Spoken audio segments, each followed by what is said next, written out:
Welcome all ladies and gentlemen to this new exciting show, The Youth Space. And today I want to discuss various issues ranging from politics, judiciary, BBI and matters affecting comrades across board.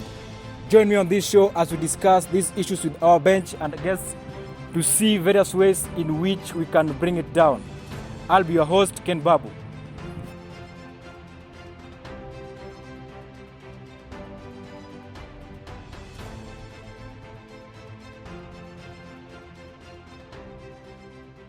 Well, once again, welcome all to this exciting show, The Youth Space. And today you're having two guests on the bench. On my right side, we have Wakilii Maureen Wachira, a student of law at the Kenya School of Law. And in front of me right here, you have David Wiper, President, Catholic University of East Africa. If I'm not wrong.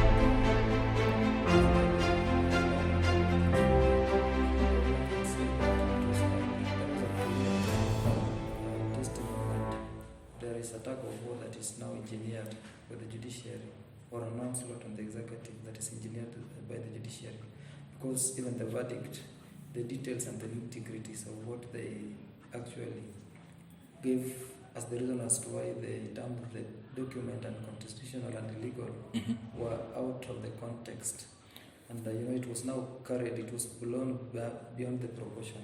So you say there's an onslaught war that is being driven by the judiciary? Yeah, towards who? Towards the executive, arm of the government. Towards the executive. Wakilii? No, I totally disagree with that. There is a principle of Montesquieu, separation of powers, the executive, the legislature, and the judiciary.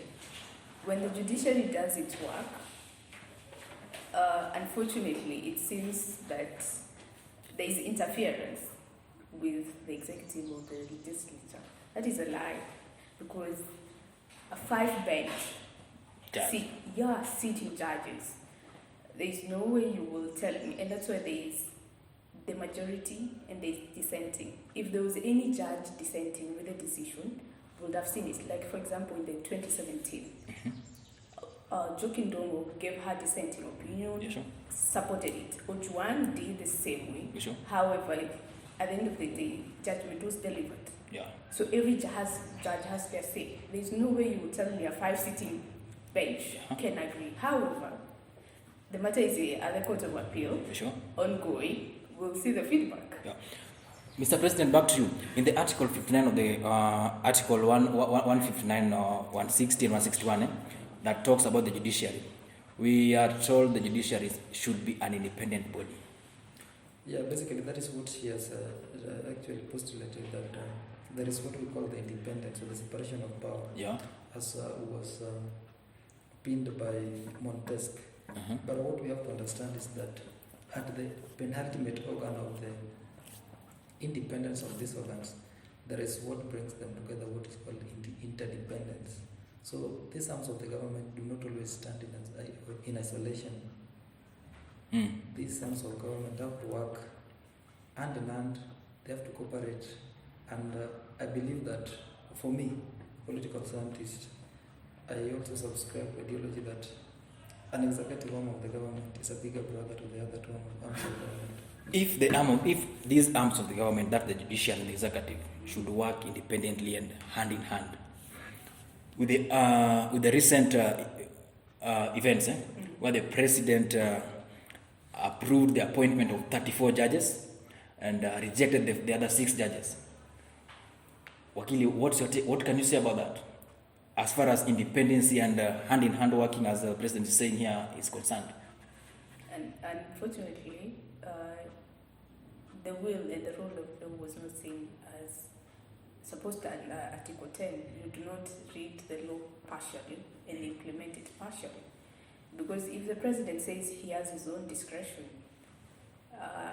he should provide reasons and clearly, because if you're saying that this person should not proceed to the other post, for example, George Ngoge and Odunga, it means at the end of the day, they should not even be sitting as judges in the first place. So that should go further investigation. But however, since we are not seeing anything that is going on, because the Judicial Service Commission should now start investigating those judges. If there is any query in their conduct, in the manner of working, they should be removed from office. If there is nothing of the sort, credit should be given where credit deserves. Mr. President, out of the 4 judges that the president rejected, out of the 6 judges that the president rejected, we had Justice George Odunga, we had Professor Ngugi, not wrong? And these are judges whom some of them were in part of the 5-judge bench that declared the document unconstitutional. Should we say that the president is doing the revisiting that he talked about initially? I don't think if that is true, because the president gave the reasons as to why he did not appoint the 6 judges, including the 2 that you have just mentioned here. And I don't think that the action of the president should be attributed to the judgment that was, or the verdict that was given the other day by the High Court on the matter on the issue of BBI. So for me, I think the president was very clear, and he said that he has got the names were proposed by the JSC, and even for me personally, I believe that he has got his own volition, and it should always not be used as a stamp or a rubber stamp or just as a conveyor belt. He had to do his interrogation, and we know that the government or the president is the custodian of all the intelligence. And so now that he was informed by the intelligence team that works within his jurisdiction, within his office, that the other judges have got serious allegations and violations of the law. And he said very clearly that that is the reason as to why he did not appoint them. And so I've been waiting, since the other time, since that very day, I've never seen one of those judges come out clear or come out publicly to shoot down whatever the president said. So it is only as the people who are caught with that. But with them, I think it has gone back to them, and I know they have realized that there are some evils that they have committed in the past, and I think that is what now is haunting them.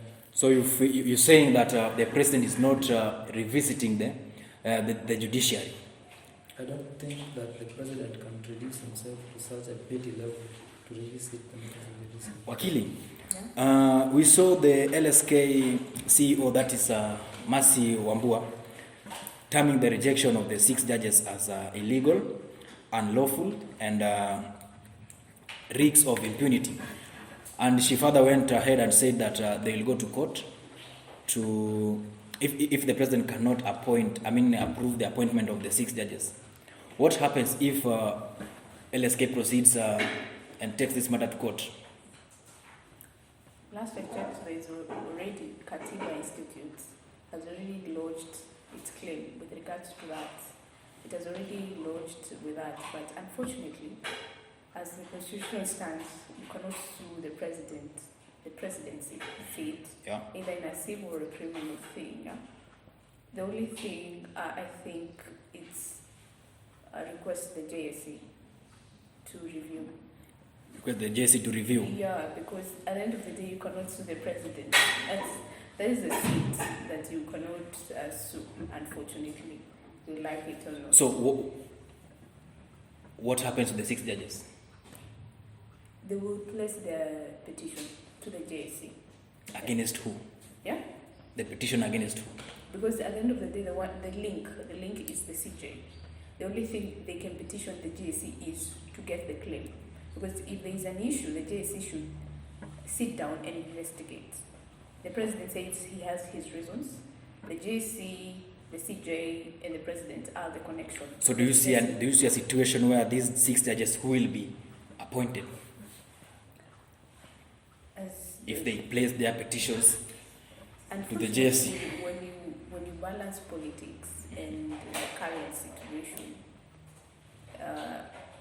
I think with the stand of the president, unless anything else resurfaces, Mr. President, is the same. Mr. President, don't you think that there is politics surrounded in this? That is, the action and whatever transpires is free from politics. There is no politics in it. It is a question of the law, it's a question of ethics and integrity. And the president went on record saying that the judges that he neglected have been implicated in serious offences. So I think the due process of the law should take its course. We have to now need to see the Attorney General of the Hague moving to court to sue the other judges with the offences that the president said that he has got the evidence, so that we may see them even exempted or kicked out of the offices that they heard us to speak. I think that is the next thing that I would like to see happen. Wakilii, based on what he's saying, initially we had 41 judges who were supposed to be appointed. Unfortunately, we lost one, a lawyer. Yeah. That is the late Ogweno. And so we were left with 40. And now the president appointed 34. And now the 6 are hanging. And like he's saying, a matter of integrity and ethics. Somebody like Justice George Odunga has been High Court judge for the longest. Yeah. Do you think that a question of integrity should be placed against him? Unfortunately, if there are integrity issues, the same way people had issues with Ojwang and he was investigated, nothing was found, and he went on retirement in good terms. If there's something of the sort, as a citizen, if I have proof, I should get verdict. But if it's not there, let's not hold people in captivity, because at the end of the day, unfortunately, Makori is a chief justice, chief magistrate. Chief magistrate. Don't forget, she's still working, deciding on people's cases. So if there is integrity issues, you should tell me. The registrar of the High Court, the same way. These are 4 people who are in the judiciary system, who hold other people's interest at hand. If there is any conflict of interest, let it be investigated. And if there is anyone who will be prejudiced, let them leave the public service and come out. Back to you, Mr. President. Let's check something on the BBI about the formation of the ombudsman to keep check on the judiciary. And we were talking about the independence and the hand-in-hand working. If the ombudsman goes ahead to keep check on the judiciary, do you think they are compromising the independence of the judiciary? There is nothing like compromising the independence of the judiciary. Just like I told you that these arms of the government, they're interdependent. For me, I think that's the rightful term that I always use. So for me, I don't think if there is any essence of interference with the matters and operations of the judiciary, when after having the ombudsman as now being appointed and being placed in a high office to countercheck the issues of the judiciary. But you see, the test of the question of the independence of the judiciary is something that squarely vests within the parentheses of the law. And I don't think having the office of the ombudsman allow checking and really there to check on the balances and the issues that pertain to the judiciary is going to interfere with anything. For me, I think it is an office that is going to ensure that we instill ethics, that we promote the independence of the judiciary vis-a-vis the interdependence of the judiciary with the other two arms of the government. That's the parliament and the executive.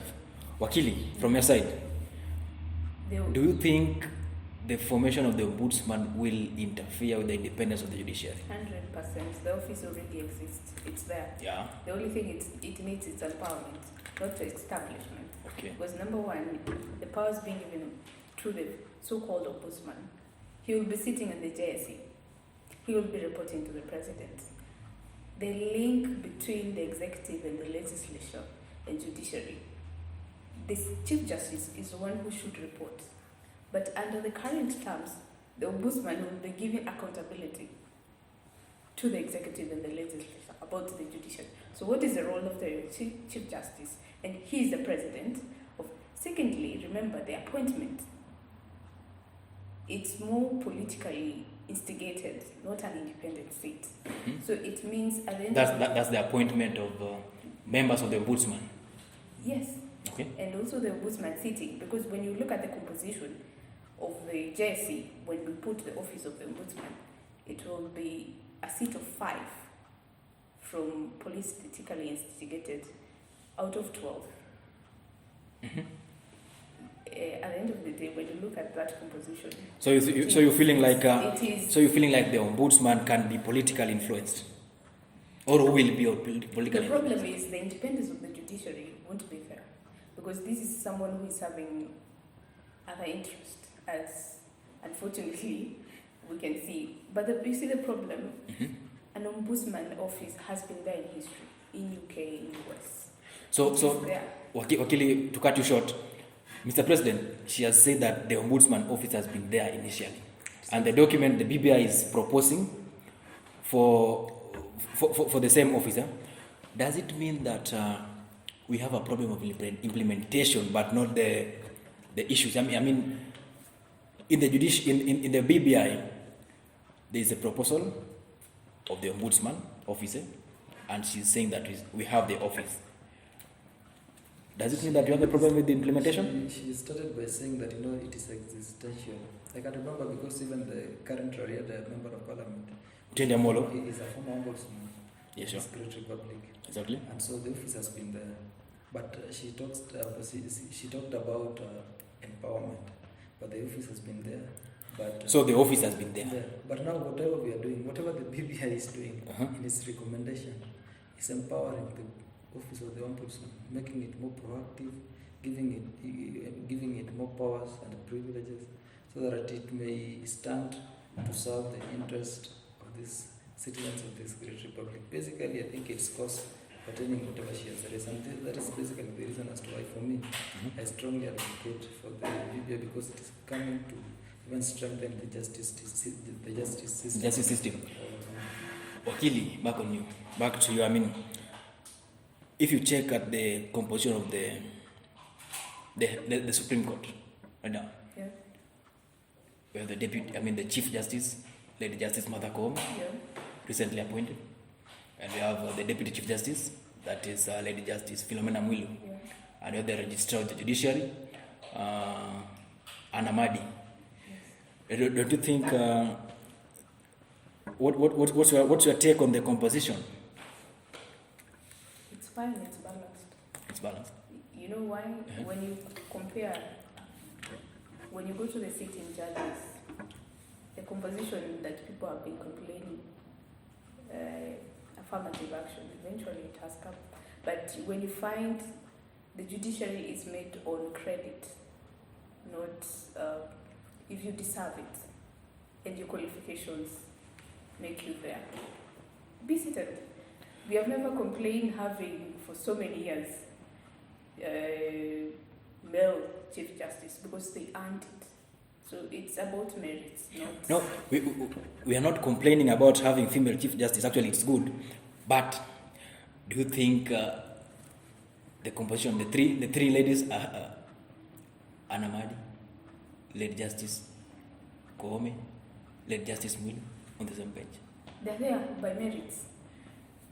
Mr. President, Yes. what's your take on the same?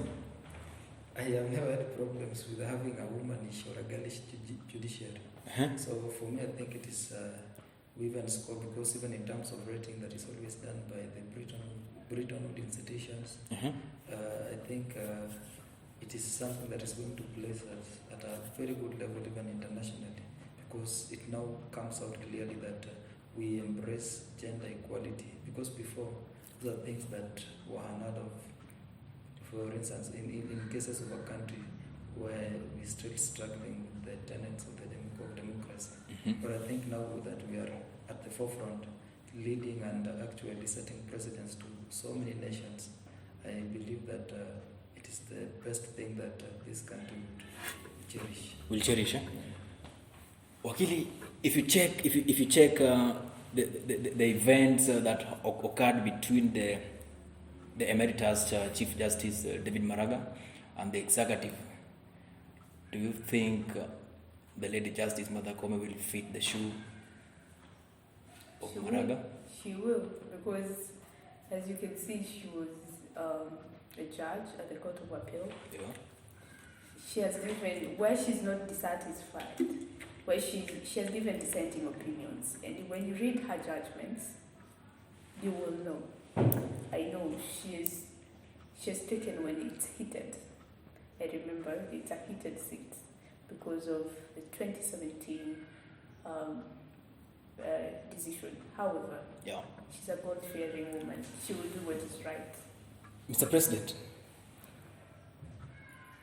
with the judgment that was given by the High Court and the BBI currently is at the Supreme Court, the Court of Appeal, and Martha Koome is expected, that the Lady Chief Justice is expected to form that committee, that appellate judges to decide on what happens next. Do you think that she's going to do it? First of all, I think we are doing an injustice to our newly elected CJ, that is Lady Martha Koome. Mm-hmm. If we now want to compare her with the emeritus Justice Maraga. First of all, for me, I don't think if there is any substantive legacy that was left by Maraga. I never liked his approach. I never liked the manner in which he handled the judiciary. I never liked the manner in which he antagonized and he bamboozled the executive and the office of the president. But I believe that the lady that we have now as the CJ is going to do better than Maraga, because we have seen even the approach that she has taken. It is a diplomatic approach, it is a professionalism approach, done with some sense of civility, decorum, and sobriety. So for me, I believe that we are now building or constructing a very sober judiciary, where now even the justice, I believe that we are revitalizing our lost glory, and now the justice is going to work pursuant to the legal prescriptions that we have in the law. Wakilii, I just love a personality as a person. Wakilii, we saw Dr. Otiende Amolo, Wakilii also, the other day at the parliament, criticizing the document. Later on the voting day, he voted in the document. What can you say on their integrity and what can you say on the grade of the lawyers when it comes to decision making? That is not about lawyers, it's individual. But he's a lawyer. He's a lawyer. And you are a lawyer. I am a lawyer. And what can you say about that? That's what I'm telling you. We are two different people who have different personalities and conscience. And before I answer you, let me go back to him. Okay. About former Chief Justice Maraga. A respected man who I loved. Mm-hmm. He brought soberness in the judiciary. For once. If you can see the decision of 2013 and 2017, the same problem that was there in 2013, which IABC was given the opportunity to rectify, they repeated the same issue, because in 2013 it was more of the interest of the country. Let's not leave the country in a dilemma. We under a new constitution which is trying to take shape. Yeah. Even after being given the opportunity, they did nothing. They repeated the same thing. And that's why I agree with the Supreme Court with the decision, because it was a lesson that IBC be aware. If you do not follow the law and how it's supposed to be applied, will serve justice as it deserves. So unfortunately, when he says Maraga brought the glory, no, he taught a lesson. Okay. That even let's not go far. Recently, Justice Chitebwe, when he was making his decision Constitution in Republic versus Charo. Do you imagine that guy would have been in prison up to date? Yeah, sure. For something, I think, when you look at how practical it is, I get it, we read a lot of theory, but when you come to practical aspects, imagine how many years that guy would have lost in prison for something small. You know, when you... And I remember Chitembe said that when you're making a decision, you should make a decision based on what is there at that time, not what happened.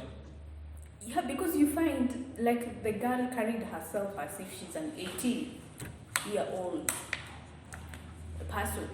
Mm-hmm. And if you discover she's an underage, what do? Do you punish somebody for somebody else's mistake?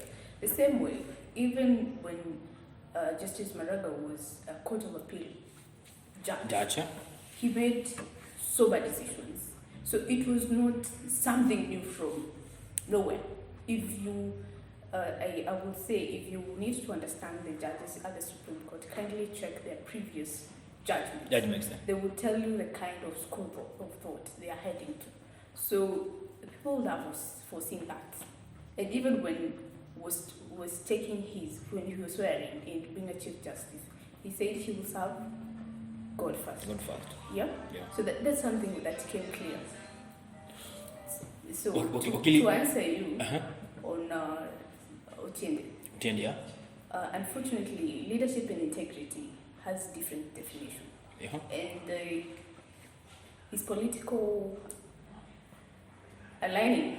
And we saw that also on Senior Counsel James Hagreboboreng. Yeah. So that's what I'm telling you, at the end of the day, this is politics being played. Yeah. Which cannot be avoided, because if he decided to pass that and he has read the document, he knows the content and the consequences in it, it will catch up. So, Mr. President, an overview of your thoughts about the document as far as judiciary and executive are concerned. Don't you think that the document might interfere with the independence of the judiciary if it passes? Don't you think the document will give too much power to the executive over the judiciary?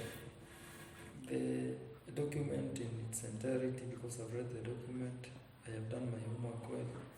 There is no single article that it is going to actually rubbish that protects the independence of a certain arm of government and giving it or withdrawing it and offering it to a certain arm of government.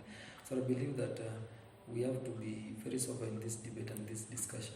Because I think what we read or what we try to take as reasons as to why we oppose, some of the people who are opposed to the document, are things that are just blown beyond the proportion. So for me, I believe that the document, since its commencement, has been on people's centered needs, and basically what we have, it is going to reintroduce a system of governance that once ran this country, that once gave this country or placed this country in a very good periphery and in a very good level in terms of development. So I believe that the system, the BBI document, is very clear in its nitty-gritties and in its principalities. It is not taking any single function of a certain level of government and giving it to another.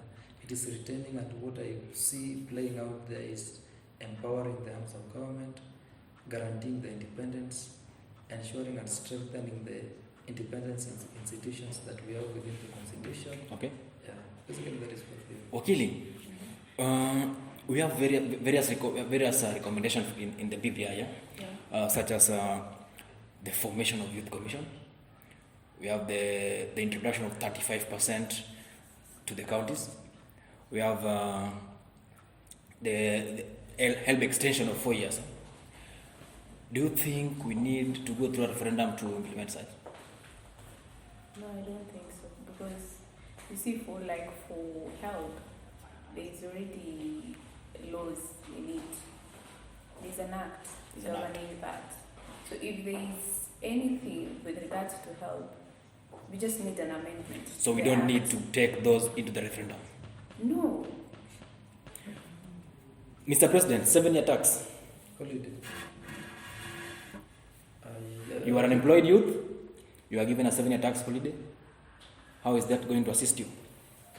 I think Enlighten that youth in the village who is also looking up to that 7-year tax without capital. No, not without capital. So I think one thing that we have to understand is that the BBI and the proposals, it is not only coming up with that as a recommendations, but it has got very clear plans for the youth. And I believe that is one of the things that the youth of these countries have been yearning for. And now that we are getting it, let us take that opportunity and exploit it. If you visit the advanced democracies that we have under economies that have always set precedents and have always shown us the direction, that is from where they started. You give tax holidays to the youth for them to grow. So that now you register a company, and it's not a question of an individual that I don't have and you don't have. We have got affirmative action that is very clear. We have got the youth commission that is now being formulated, and now as the youth now we are going to be encouraged to form so many caucus and to register with the government as companies, so that a company that is owned by the youth is offered or is guaranteed a time frame of 7 years tax holiday. On the Madaraka Day, the president said the following, and I quote, "Self-rule is granting of opportunities accompanied by the burden of choice. Every opportunity in the exercise of freedom and self-rule must be tempered by the consequences of choice." Okay. What's your thought about the president's sentiments? Self-rule is granting of opportunities accompanied by the burden of choice. What opportunities are those? Every opportunity in the exercise of freedom, and self-rule must be tempered by the consequence of the choice. Was he directing this to the judges, the 5 judges, or to the CJ herself? From your thoughts? Or he was just talking, he just made an overall statement? No, he doesn't make statements. Our president doesn't make statements anyway. He communicates. He communicates to whoever he wants to. So he was communicating. And unfortunately, he makes communications, but he breaks them. I think, like you see, his appointment should be given inclination. Unfortunately, he does not live by his sentiments. Sure. Yeah. So even if he was directed to the CJ, to the judges, to whoever he wanted to pass the message, he should live by that, because I think opportunities given. What opportunities have we seen, like city youth? Mr. President, what you are saying about that? I think the president is the president of the Republic of Kenya. He's not the president of judges or the president of judiciary. So I think we should always not reduce the statements made by the president towards, or let us not deem them geared towards a certain faction or a group of people. But I think basically that was just a message of hope to the young generation and to the citizens of this great republic, that indeed there are opportunities, that indeed we are even trying to establish more opportunities for our people. And now, in the course of that, we have to meet ups and downs. And so we have to... Unfortunately, I disagree with you. Because there were opportunities, I think the level of unemployment would have been less, because don't give people placards. Unfortunately, what he has done is giving people placards, create the avenues, like conducive environment. Yes. For business. For business. And basically, that is what BBI is and, about. And no, Mr. President, as we final up, let me give you a question. As a student leader who is in charge of many youths in this country, is the document addressing your concerns as a youth? As an individual, I think I'm sorted, and that is the reason as to why I... How about the people whom you are leading? And even the people that I lead and the people that I follow. I told you that what we have to change as the generation and as the youthful generation of this great republic is change of mindset and mentality. So the BBI document is addressing, from your side, it's addressing everything. Basically, it is our youthful-centered document, and I believe it is going to deconstruct all the challenges that we face as the youthful generation in this country. Wakilii, do you think we need a youth commission or a youth ministry? Should the document propose a youth commission, or actually we have a youth commission, right? Do we need a youth ministry where matters of youth and affairs concerning youth are addressed? There's a ministry already existing where it's dealing with the youth. The ministry, the problem is, let me tell you, the problem to solve about the youth, and also I've said, don't give them placards, create the environment.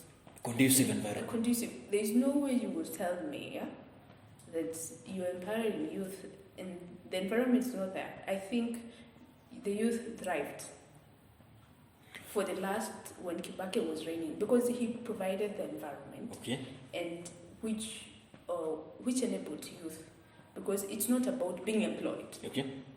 Create employment. As a youth, I don't think I worked so hard to be employed for the rest of my life.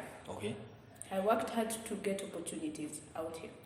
Mr. President, your parting shot, as far as BBI is concerned, what can you tell that youth in the village? Should he support the document or not, and why? Briefly. For me, it's not a question of why you support or not, because that one is already in the public domain, and the tenets of the BBI vests with the people currently. For us, I think what now should be our main aim and our main desire as the citizens, especially the youthful generation of this republic, is to see, or is to ensure that the documents get back to us. We take charge of the document, we take control of the document, we ensure that we vote it in before the 2022 election, so that after, when we form the next government, now we have got all the things that are envisaged in that document put in place for us to grasp and to grab those opportunities. Because basically they're there for us, and we have seen the president of this great republic always going on record stating that his major concern is to ensure that we navigate the problems that afflict the youthful generation. And now what awaits is the judgment that is going to be made by the appellate court. And once it gets back to us, I know it is now going to be a walk in the park. We are going to ensure that we implement the BBI. And from 2022, I want to assure the youthful generation of this great republic that our problems are going to be unheard of, and that we are going to lead a very perfect society. Wakilii, into that camera, your parting shot as far as judiciary is concerned, the independence of judiciary. So my parting shot is, unfortunately, the independence of the judiciary is not there, because if orders are being given to the executive and they do not implement them, unfortunately, I think we're in two worlds apart. Courts do not give orders in vain. They give orders to be implemented. But if one body of the government decides not to implement them, where are we living? And secondly, I think the Constitution of Kenya 2010 is still young. We have a long way to go to understand it. And constitution making process, it's an ongoing journey. Do not judge a document because of very few years. I remember we stayed with the independent constitution, 1963. For many years. For many years, where we tried to amend the problems until we got multi-party state in 1992, where we saw at the end of the day it was not the problem. It didn't solve the problem. So I think my parting shot is, before you vote for it or against it, kindly read the document, understand it, just know the implications, because personally, I don't think it's something that needs to go through. Thank you, Wakilii. Ladies and gentlemen, as you've heard it all, Wakilii is saying that before you vote it in or reject it, take your time, read the document, understand, so that you vote wisely. And on the same note, the President, Catholic University of East Africa, Mr. David Wipe, is saying that the youths come 2022, you might eat with the serving spoon. Make a choice, knowing that choices has consequences. I was your host, Ken Babu. This has been a great show. Tune in. on the YouTube channel, the youth space, to get more information about this. Thank you. We are grateful. Kill.